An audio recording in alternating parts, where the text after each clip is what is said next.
Side खबरों के लिए सब्सक्राइब करें फ्लेम मीडिया और उसके बाद बेल आइकन को प्रेस करें ताकि सबसे पहले आपको मिले एक्सक्लूसिव खबरें।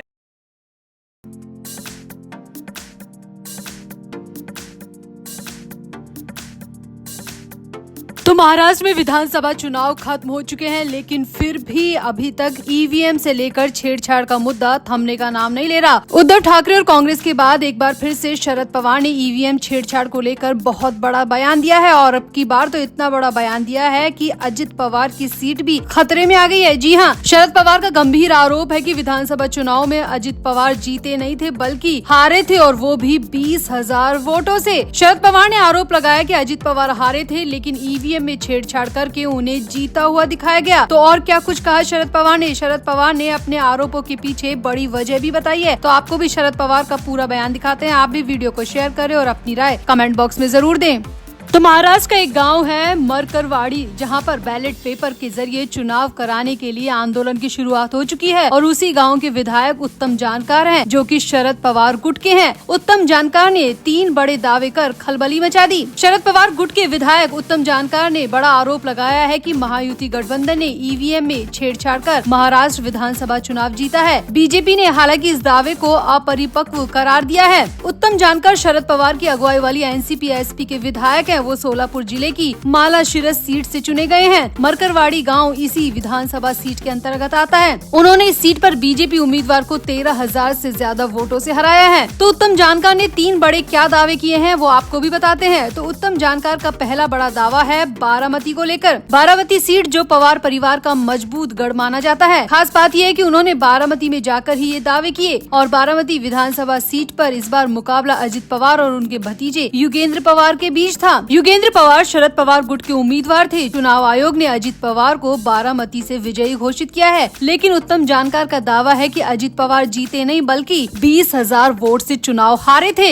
अपने दावे के समर्थन में उत्तम जानकर ने कहा कि उन्होंने बारामती और माण विधानसभा सीट पर हर कैंडिडेट को मिले हर उम्मीदवार के वोट शेयर का पूरा अध्ययन किया है, पूरा रिसर्च किया है। इसके बाद उन्हें समझ में आया कि माण विधानसभा सीट पर ईवीएम में 1 पर 5 की सेटिंग लगाई गई थी। बीजेपी उम्मीदवार को 1,13,000 वोट मिले। इसमें से 30,000 वोट प्रतिद्वंदी उम्मीदवार के हैं, जबकि ईमानदारी से देखें तो वो तकरीबन 13,000 वोट से चुनाव हारे हैं। इसी तरीके से अजित पवार की बारामती सीट में 20,000 वोट से चुनाव हारे हैं। उत्तम जानकर का आरोप है कि बारामती में 1 पर 3 की सेटिंग लगाई गई। अजित पवार को 1,80,000 वोट मिले। इस लिहाज से युगेंद्र पवार के मिले 80,000 वोट प्लस 60,000 यानी 1,40,000 वोट है। अजित पवार के 1,80,000 वोट में 60,000 वोट घटा दो तो उनके पास 1,20,000 वोट बचते हैं, यानी कि अजित पवार 20,000 वोट से चुनाव हारे हैं। उत्तम जानकर ने यह भी दावा किया कि मेरे विश्लेषण के बाद ये तथ्य मेरे सामने आया है कि महायुति के सिर्फ 107 विधायक ही चुनाव जीते हैं। इनमें बीजेपी के 77, एकनाथ शिंदे के 18 और अजित पवार के सिर्फ 12 विधायक चुनाव जीते हैं। इस हिसाब से असल में चुनाव में महायुति को बहुमत मिला ही नहीं। उत्तम जानकर ने चुनाव आयोग को चुनौती भी दी है कि अगर चुनाव आयोग मेरी विधानसभा सीट पर दोबारा बैलेट पेपर से चुनाव कराने को तैयार हो तो वो अपनी सीट से इस्तीफा देने को राजी हैं। उन्होंने कहा कि चुनाव में ये धांधली रुक सकती थी अगर वीवीपीएट मशीन से निकलने वाली पर्ची वोटर को दी जाए जो अपने हाथ से उसे बॉक्स में डाले। उत्तम जानकर ने यहाँ पर दावा किया है कि उनके रिसर्च में 150 सीटों पर धांधली का पता चला है। बाकी सीटों पर अभी रिसर्च जारी है। इसके बाद वो अपनी पार्टी के अध्यक्ष शरद पवार और लोकसभा में विपक्ष के नेता राहुल गांधी और चुनाव आयोग के पास जाएंगे और उन्हें पूरी डिटेल बताएंगे ताकि चुनाव आयोग को इस पर कार्रवाई करने पर मजबूर होना पड़े।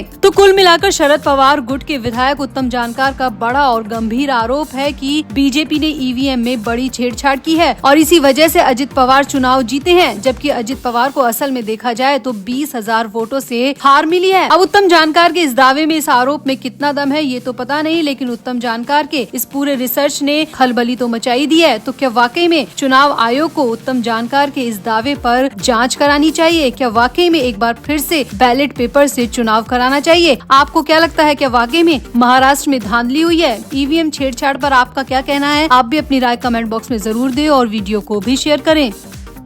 तो महाराष्ट्र में विधानसभा चुनाव के बाद अब बीएमसी चुनाव को लेकर हलचल तेज हो गई है और इसी बीच उद्धव ठाकरे की शिवसेना का अहम बयान सामने आया है। पार्टी के प्रवक्ता आनंद दुबे ने कहा है कि शिवसेना यूबीटी अकेले बीएमसी चुनाव लड़ेगी। आनंद दुबे ने साफ साफ कहा कि शिवसेना यूबीटी ने लोकसभा और विधानसभा चुनाव महाविकास आघाड़ी के साथ मिलकर लड़ा था, लेकिन बीएमसी चुनाव में हमारी पार्टी अकेले उतरने का फैसला कर रही है, क्योंकि हम लोकसभा और विधानसभा में नतीजे देख चुके हैं। लोकसभा में स्थिति बेहतर थी, लेकिन विधानसभा चुनाव के बाद हमें साफ लगने लगा है कि अब हमें अकेले मैदान में उतरकर अकेले ही लड़ने की जरूरत है। आनंद दुबे ने कहा कि शिवसेना यूबीटी पूरे महाराष्ट्र में अपने कार्यकर्ताओं और नेताओं से बातचीत कर चुकी है, सभी से रायशुमारी कर चुकी है, अपने अहम नेताओं से सलाह ले चुकी है और इसी के बाद हमारी पार्टी के राष्ट्रीय अध्यक्ष उद्धव ठाकरे ने ये फैसला किया है कि बीएमसी चुनाव में पार्टी अकेले ही लड़ेगी, क्योंकि कार्यकर्ताओं और नेताओं की बातों को उद्धव ठाकरे इग्नोर नहीं कर सकते।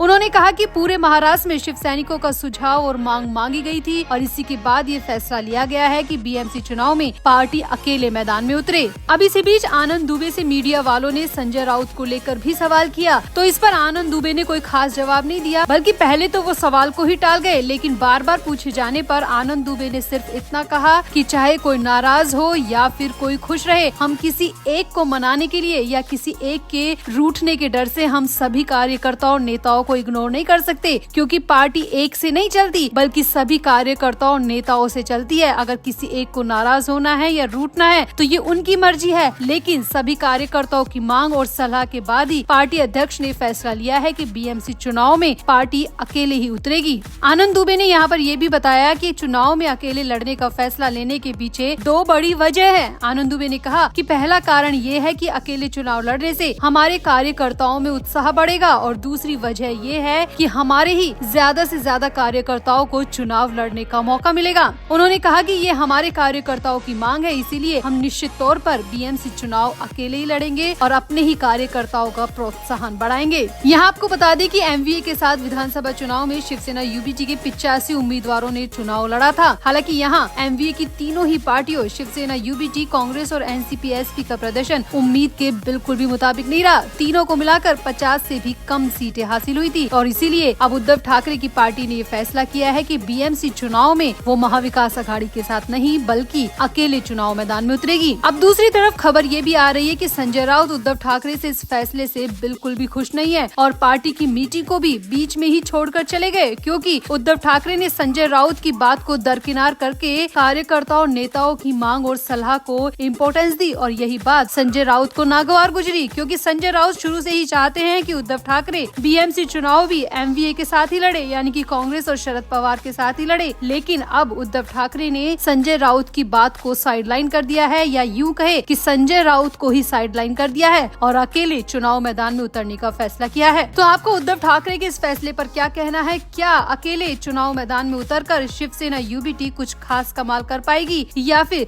संजय राउत की नाराजगी भारी पड़ेगी? आप भी अपनी राय कमेंट बॉक्स में जरूर दें और वीडियो को भी शेयर करें।